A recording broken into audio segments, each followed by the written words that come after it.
O Conversas com Binder é um podcast de entrevistas, bate-papo e informação. Aqui, o jornalista Ângelo Binder recebe artistas, famosos, comunicadores, empresários, políticos e pessoas com ótimas histórias para contar. De segunda a sexta, sempre com um episódio para o seu dia ou noite, a qualquer hora, em qualquer lugar. O Conversas com Binder também conta com séries fixas, como a Conexão Brasil-Estados Unidos, com o publicitário Horácio Coutinho, direto da Califórnia, além do bate-papo sobre a história e curiosidades das novelas e filmes clássicos com o cineasta Luffy Stephan. O Conversas com Binder dedica uma parte importante da sua programação ao esporte, saúde e qualidade de vida. Ouça o podcast Conversas com Binder no aplicativo de sua preferência ou ainda no site comandonews.com.br.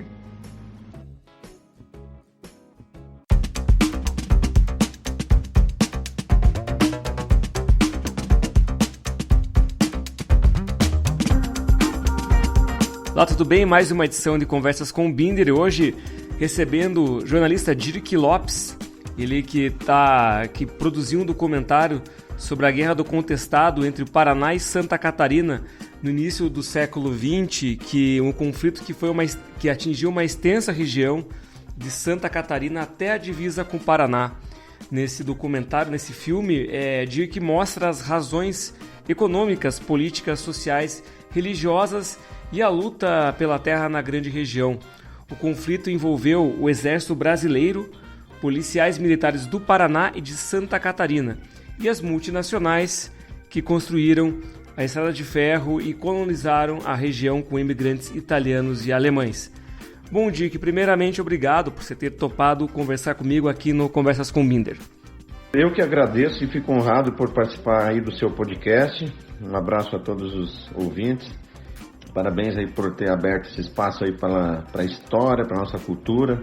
Temos que saber aí o que aconteceu no nosso passado para não cometer os mesmos erros no futuro, né? É um tema que outras pessoas já pesquisaram por muito tempo, mas é um tema que ficou muito esquecido na história do Brasil, né?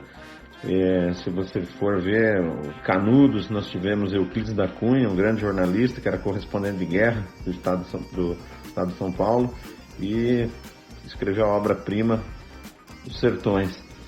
E a Guerra do Contestado por muitos anos, né? Eu, quando era criança, estudante do primário lá no oeste de Santa Catarina, morando num território próximo aos locais de batalha, né? No final dos anos 70 ninguém falava, era meia página de uma apostila. Então esse é um dos motivos aí que eu acho que todo mundo, que me motivou a fazer isso, né? Então, Dirk, o que chama a atenção é que esse conflito, como a gente falou na abertura, envolveu polícia, exército, civis, empresários. Então, queria que você contextualizasse toda essa situação, né? Como você falou, a Guerra de Canudos também foi um exemplo que foi muito bem documentada, mas a gente não tem a dimensão de quanto e de que forma que se envolveu as pessoas naquele momento. Olha, Ângelo, então, esse foi o meu trabalho, né? Eu consegui explicar 4 anos em 22 minutos e meio de web documentário. Quer dizer, eu acho que consegui, né? Eu conheço pesquisadores, o professor Nilson Fraga, da Universidade Estadual de Londrina, morou 10 anos na região do Contestado, pesquisa há 20 anos e disse que não conseguiu em todos os locais de batalha. O Contestado foi uma área muito grande de conflagração. De 1912 a 1916, foram 4 anos de guerra. Tem muitas razões econômicas, políticas, sociais, religiosas, luta pela terra. Quer dizer, foi um caldeirão de pólvora que eu vou tentar contar assim resumidamente. O principal estopim para tudo isso foi a construção da estrada de ferro São Paulo-Rio Grande. Na época, o governo federal concedeu 15 quilômetros para cada lado da ferrovia para que uma multinacional americana fizesse essa ferrovia. O mesmo grupo do americano Percival Farquhar, que já tinha construído a estrada Madeira-Mamoré. Só que lá no norte, a estrada, quando ela foi concluída, ela perdeu a importância econômica no mundo por causa da queda do valor da borracha. o que aconteceu? Eles vieram explorar São Paulo, Rio Grande, e devastaram uma área imensa de florestas de araucárias, né? Imaginava-se que ali não morasse muita gente, né? Nós estamos falando de 108 anos atrás, 110. Em 1910 é que chegou na região a Serraria Lumber, que também era do mesmo grupo econômico, com uma sede em Três Barras e uma subsede em Calmon. E toda essa madeira que era retirada para a construção da estrada de ferro era levada para a serraria e exportada num ramal ferroviário e foi construído para essa finalidade, que ia de União da Vitória, Porto União da Vitória na época, né? Não existia, os limites foram mudados, né? Até o território contestado tem esse nome porque havia uma discussão no Supremo Tribunal Federal os dois estados reivindicavam essa área. Mas não foi uma guerra entre os estados, como muita gente aprendeu erradamente. Foi uma questão econômica do povo que ali morava, que se revoltou contra essas multinacionais, contra o governo federal, que concedeu essa concessão absurda que hoje em dia é inimaginável. Essa madeira era levada para o porto de São Francisco do Sul, em Santa Catarina, para onde era exportada. O que acontecia? Existia uma população ali, poceiros, né, com terras que foram espolhados dos seus direitos, foram banidos da região e começaram a seguir os monges que perambulavam pela região desde 1850.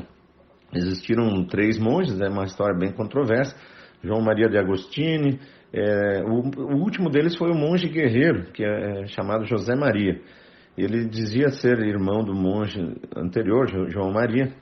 Enfim, praticava curandeirismo na região e o povo começou a seguir ele. O estado de Santa Catarina achou que ele estava aí, eles se reuniram em Taquarussu, que era um dos redutos, né, que foi até atacado durante a guerra. O estado de Santa Catarina mandou um destacamento lá. Para evitar um confronto, o monge José Maria atravessou o Rio do Peixe e foi para o lado que na época pertencia ao Paraná. E na fazenda de um amigo dele, José Fabrício das Neves, que morava no Irani. Aí o governo do Paraná se alarmou, né, achando que havia ali uma invasão, até os jornais da época em Curitiba achavam que era uma invasão catarinense. Enfim, houve todo um alarde exagerado, né? E foi para lá o coronel João Galberto, que era comandante da Polícia Militar do Paraná. O regimento não esperava que enfrentar um pessoal tão armado, né? Sabia-se que eles estavam armados, mas aí aconteceu a Batalha do Irani.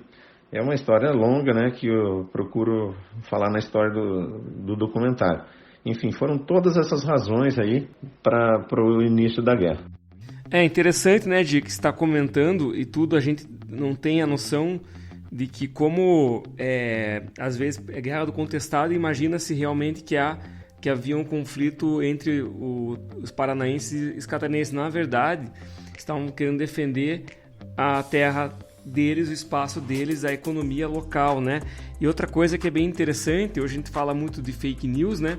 Então você conta que daí o pessoal mandou, né, um exército, né, mandaram toda uma tropa para lá, porque já a notícia é falsa, né? Que já vinha desde daquela época em outro formato. Então a gente vê que não é só quando tem envolvido tecnologia e o mundo digital. No mundo analógico também já existia isso e por conta disso isso aconteceu. E também porque muitas vezes a informação não chegava da mesma maneira e aconteceu o que aconteceu com o território e com desrespeito à população local, né? E uma série de conflitos ali no meio, né?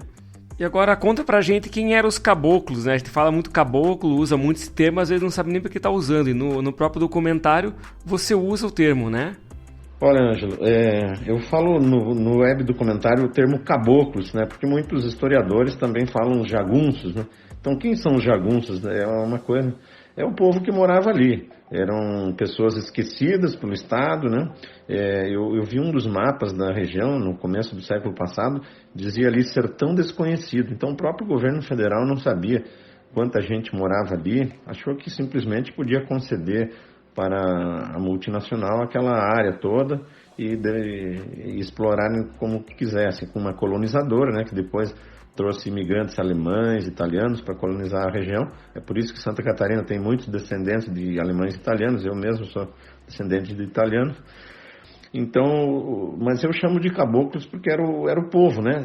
São jagunços, caboclos, tem essas duas terminologias, mas jagunço é um termo pejorativo, né? Dá a impressão que são todos bandidos.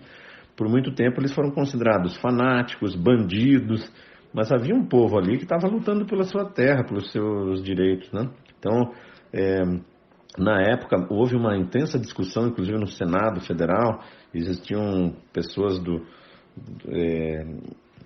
que defendiam tanto a posição do governo quanto a da população ali. Teve um dos comandantes, né, que era o capitão Matos Costa, que foi morto durante a Guerra do Contestado, e hoje tem na localidade, hoje é um município de Matos Costa, em Santa Catarina. Ele era simpático à causa dos caboclos, né? Ele achava que a guerra poderia ser evitada com conversa, né? Com diálogo, queria ouvir o lado dos caboclos, mas acabou morto numa emboscada quando ele estava chegando na região com um trem. Enfim, são episódios que eu conto no web documentário e é por isso o termo caboclos. E Dick, o que motivou você a fazer esse documentário, a fazer esse registro, além, claro, de valorizar a história, de contar essa história para que ela não se repita mais? Olha, Ângelo, o que me motivou foram as minhas origens, né? Eu nasci em Xaxim, no oeste de Santa Catarina, morei até os 14 anos em Xanxerê, numa área que pertencia ao Paraná antes da Guerra do Contestado. Durante muito tempo eu pesquisei sobre o tema, era uma coisa que passava de pai para filho, né? As pessoas contam histórias e acaba se perdendo, né? Como eu te falei no começo, quando eu estudei num colégio estadual em Santa Catarina, não se falava muito da Guerra do Contestado, né? E foi uma coisa enorme. Como assim? Uma coisa que morreram 8 a 10 mil pessoas, tem gente que fala 20 mil pessoas, 4 anos de uma guerra. Primeiro desastre aéreo em guerra com avião, né, nas Américas, e não se falava tanto, né? E o que me motivou nos últimos tempos é porque a gente tem 2 empregos e aquela correria de jornalista, né? Eu estou há 33 anos em Curitiba e a gente nunca tem uma folga, né? Quando é que a gente vai tirar um tempo para fazer um trabalho grande desses? Fiz nas minhas férias em janeiro. E aí o que me motivou mesmo foi algumas pessoas que eu conhecia lá. O Vicente Teles morava, ele é um neto de ex-combatentes da Batalha do Irani, morava às margens, muito próximo do local da batalha, levava sempre essa história para as crianças, né? Eu visitava a casa dele, infelizmente ele morreu em 28 de dezembro de 2017. Senti que já era a minha vez também de contar essa história e falar aí para tentar chegar nos estudantes do Paraná e de Santa Catarina a nossa história, né? O Contestado não é muito falado, né? Os gaúchos falam muito na Revolução Farroupilha, na história do Brasil tem Canudos, Balaiadas, Sabinadas, sabe muito da Guerra do Paraguai e não se sabe muito da Guerra do Contestado, que é aqui no lado da gente, embaixo do nosso nariz. Com certeza, né, Dirk? E você falou de estar trabalhando sempre com muita falta de tempo. A gente vê tanta coisa como jornalista e às vezes não tem tempo de fazer essa pesquisa mais extensa. E legal por um lado, né, que você usou teu tempo livre para fazer, porque é um registro muito importante. Eu também me preocupo bastante com isso, o que a gente está deixando de legado. Afinal de contas, são tantas histórias que a gente conta, né? E uma que você contou até o nome da batalha, né? Batalha do Irani. Eu participei como socorredor, eu participei agora do aniversário da corrida virtual da Polícia Militar do Paraná, e justamente sobre essa Batalha do Irani. E eu não sabia, não tinha muito conhecimento, tentei pesquisar para saber mais, e agora finalmente acabamos encontrando através do teu documentário. Agradeço muito aí. E claro, todo mundo quer saber, né, de como é que terminou, o que sobrou, né, da Guerra do Contestado, como é que terminou, se pudéssemos dizer que fosse uma partida, infelizmente, né, mas como é que terminou a Guerra do Contestado? Então, com